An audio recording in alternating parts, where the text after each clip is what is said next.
Infrastructures routières, centres de convention, les grands chantiers d'Abidjan se multiplient et certains sont peu communs. Vue du ciel, 90 hectares de terrain vague. Mais ne vous fiez pas aux apparences, car sous la couche de terre se dissimulent des tonnes de déchets ménagers. Il y a quelques mois encore, ce site d'Akwedo ressemblait à ça. Une décharge à ciel ouvert. Aujourd'hui rasé en surface, il fait l'objet d'un ambitieux projet d'aménagement de parc urbain.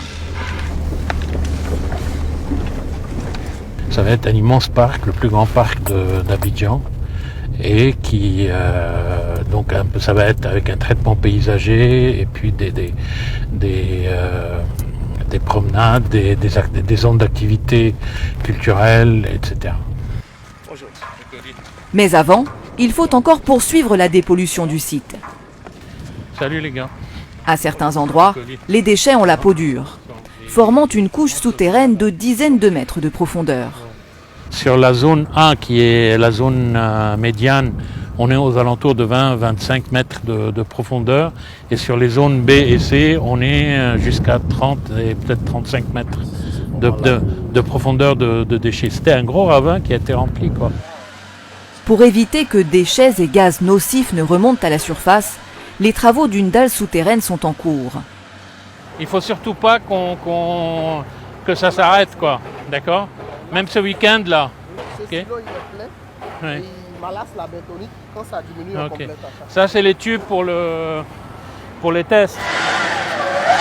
Il y a aussi ces puits impressionnants creusés dans la terre. Le but ici est de construire une usine qui collectera le méthane, une substance contenue dans ces déchets, pour produire de l'électricité.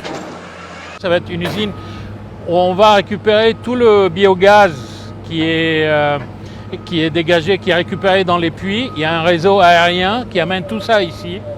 Et avec tout un système de thermodynamique, quoi. Donc ça va permettre de générer environ 2 MW d'électricité. Créer de l'énergie grâce aux déchets ménagers, dont une partie sera redistribuée dans le réseau public ivoirien. Une fois le travail de dépollution achevé, pourra alors s'enclencher celui du reboisement du site.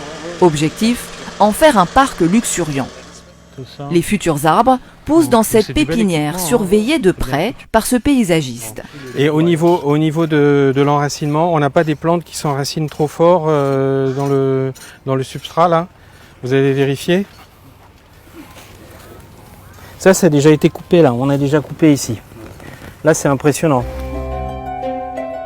Sur cette terre encore nue, une forêt de 6 à 7 hectares verra bientôt le jour.